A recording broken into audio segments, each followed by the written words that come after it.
This is the leading news from the Albuquerque Journal. I'm Gino Gutierrez. It's Tuesday, August 25th. Here's what we're covering on today's episode.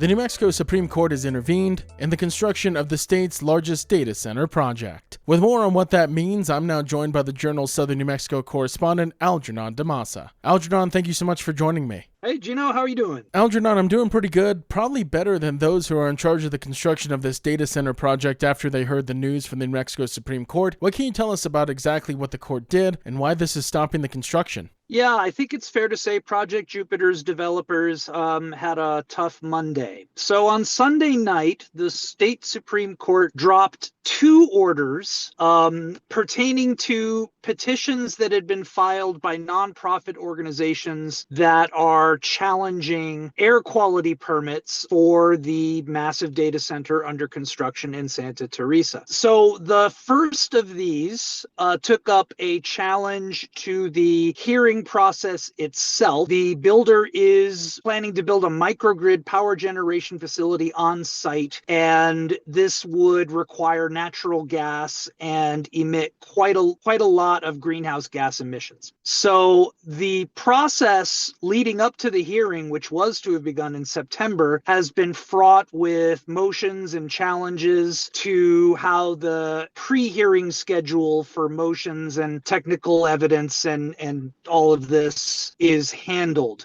New Energy Economy, a clean energy advocate, filed a challenge to the process saying that Project Jupiter has not established a fuel source for the project. That's because it has run into some problems with its proposed natural gas pipeline. The Supreme Court agreed to take a look at that process to see whether this is even an application that is ready to be heard. That's motion number one. That's order number one that the state Supreme Court filed. The second order had to do with a challenge pertaining to the water that is being used for construction. This water is being pumped from a nearby well that was originally established on a water right for a sod farm. In October of last year, a petitioner from El Paso, under the corporate name Santa Teresa Capital, put in an emergency request to change a water right, and also the emergency authorization was for drilling a new well next to the old one. What they're trying to do is they're trying to change this water right so that it can support Project Jupiter's construction, and they had to drill a new well because the old well was kind of old and worn out and not really usable for what they wanted it to do. So a couple of nonprofits, the New Mexico Environmental Law Center, as well as the Center for Biological Diversity, challenged this in a writ to the state Supreme Court, saying that they feel that the authorization was not done properly in accordance with New Mexico water law by the Office of the State Engineer. The Supreme Court is not going to weigh in on whether that should have been granted or not. They're just going to look at the process and possibly, if they feel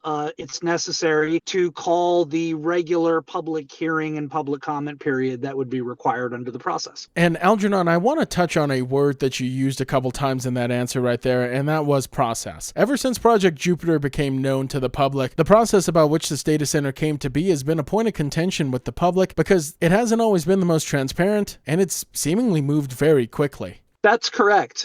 This project was negotiated with public officials under non-disclosure agreements for months before the public really knew what this project was going to be. And since then, the developers have tried to move it through the minimal time necessary for statutory purposes to move it along quickly. They even started building last September before this air quality permit, for instance, was in place. They were very optimistic, shall we say, based on the discussions that they had had from the local level all the way to Santa Fe. And so the complaint that community members and these nonprofit organizations are raising is that the state agencies have tried to move this along very quickly on behalf of the project developers without necessarily granting the full democratic process that communities are entitled to, as well as for technical experts to review the evidence and see whether this project is sufficient. And Algernon, along with the concerns that the public have had about the process and the way it's kind of played out, they've also really been concerned about the potential environmental impacts that Project Jupiter could have here in New Mexico. For example, I want to kind of lay out some of the figures you mentioned in your story so our listeners can kind of wrap their heads around this. Project Jupiter is proposing a power system that would rely on natural gas using Bloom Energy fuel cells. Those are capable of generating 2.45 gigawatts, but they also could potentially produce anywhere from 8.8 to 10 million tons of greenhouse gases annually. And you also mentioned the well drilling as well, and that the Center for Biological Diversity is not only challenging the well's legality, but they've also said that more than 100 million gallons have been pumped from this well since April. So we're already hearing about what could happen in the future with the fuel cells and what has allegedly already happened with this well and the environmental impacts they're having on the state. Right. I mean, a tremendous amount of water has already been used just for the construction based on meter readings that were presented to the court. The data center, if it gets built under the current plan,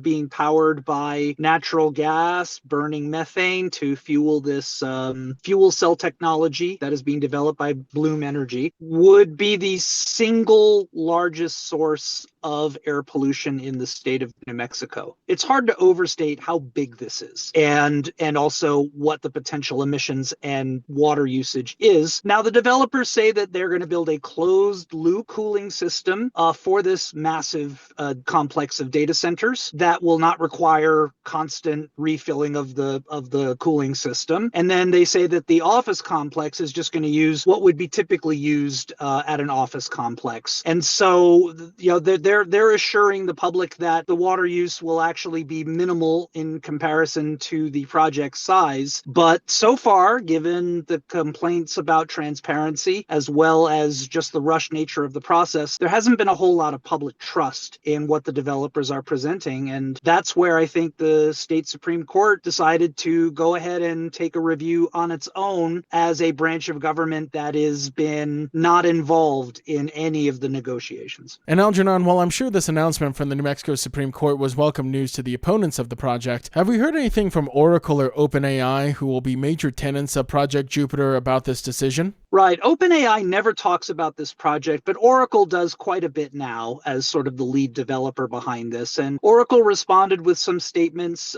saying that they're disappointed, that they have confidence in the permitting process, and that they're confident that their claims will be vindicated and that the process will move forward, and they intend to press on and build the data center. So, Algernon, last question before I let you go. You mentioned a little bit earlier that the Supreme Court is not really putting their finger on the scale one way or another here. They're not deciding if something should or should not happen. They just want a little bit more time to review information. So what do the next steps look like, and what can we expect to happen now? Correct. So as far as the air permit hearing, for instance, the court is not going to be deciding whether the air permit should be granted to the project or not. They're going to look at whether there is a sufficient basis to have hearings on this project right now. If they decide not to, we could still be back here with an air permit application once the developers establish their natural gas pipeline route. They ran into some trouble and they don't have all the approvals that they need to actually build this. One federal filing suggested that they might not even have an operational pipeline until 2027. So that's the question I think the court is looking at, whether there is enough here for the process to have a hearing now as opposed to sometime in the future. So this doesn't scuttle Project Jupiter. Even the water issue, which potentially could slow down or temporarily halt some of the construction that's going on down there, it's not quite clear.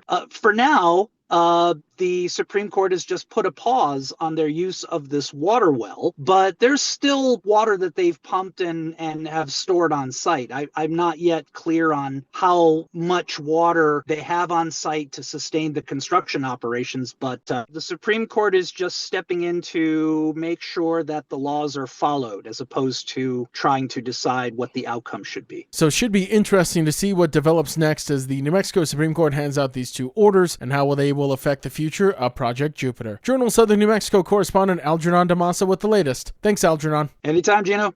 National political figures are already taking an interest in New Mexico's 2nd Congressional District, with more than 2 months remaining before Election Day. U.S. House Speaker Mike Johnson is coming to Albuquerque this week to rally support for Republican Greg Cunningham, who's challenging Democratic incumbent Gabe Vasquez. Johnson and Cunningham are expected to discuss crime and border security with New Mexico law enforcement officials. Public safety has become a central issue in the race, with Vasquez highlighting federal funding he's secured for law enforcement, while Cunningham is emphasizing his experience as a former Albuquerque police detective who infiltrated drug cartels. The race is expected to be one of the most closely watched House contests in the country, with Republicans currently holding a narrow 218 to 212 majority, meaning the outcome in New Mexico could play a role in determining control of the House. Vasquez has reported raising more than $3.7 million through June, compared with more than $1.5 million for Cunningham. The district has become more Democratic since its boundaries were withdrawn in 2021 and stretches from Las Cruces through Albuquerque's South Valley and into southeastern New Mexico's oil patch. A crew member supporting operations on the Frijoles fire northeast of Santa Fe has died following a medical incident. The Forest Service says emergency personnel responded Sunday and transported the incident support crew member to a local hospital, but the person did not survive. The Forest Service has not released the crew member's name or other details. A public meeting planned for Monday evening in Truchas was canceled following the death. Incident Commander Mike Page expressed condolences to the person's family, friends, and co-workers, saying everyone supporting the fire is an important part of the team. Meanwhile, 913 personnel are now assigned to the Frijoles fire, which has burned about 15,200 acres and is about 46% contained. Crews are building containment lines near Cundayo, Gorman Boy Scout Ranch, and the Truchas land grant, while firefighters continue suppression and mop-up operations on several sides of the fire. Hot and dry conditions are expected to continue, with a slight chance of thunderstorms. Another wildfire was reported Sunday in the Santa Fe National Forest. Its cause remains undetermined, though lightning was reported in the area. And New Mexico is putting another $3 million into quantum technology research at the University of New Mexico as the state looks to grow its emerging quantum industry. The money will go to UNM's Quantum New Mexico Institute and is part of the state's broader effort to invest in quantum research, workforce development, infrastructure, and commercialization. The state says it has committed roughly $450 million to quantum-related efforts so far, including a $25 million investment in the UNM Institute last year. The institute brings together researchers from UNM's College of Arts and Sciences, School of Engineering, and Sandia National Laboratories. Officials say the latest investment will help attract faculty, researchers, and students, while expanding programs for educators and high school students. It will also support efforts to turn quantum research into new businesses through an Entrepreneur in Residence program, industry workshops, boot camps, and accelerator programs. UNM President Steve Goldstein says the partnership could create new companies, careers, and a workforce prepared to support the state's growing quantum sector. State Economic Development Secretary Rob Black says the goal is to turn New Mexico's strength in quantum research into good jobs and long-term economic opportunity. The leading news is powered by the journalism of the Albuquerque Journal. If you enjoy hearing all of the stories we share with you here daily, please consider becoming a digital subscriber to the Journal by utilizing the discount code in our show notes. Every subscription helps support local journalism and allows us to provide you with the news that matters to you. Now taking a look at Albuquerque's weather forecast. Today you can expect sunny and hot conditions with a high near 99, and as for this evening, mostly cloudy with a low around 67. To keep up with all the latest news from the Albuquerque Journal, you can visit our website at abqjournal.com. That's the leading news. I'm Gino Gutierrez. We'll be back tomorrow.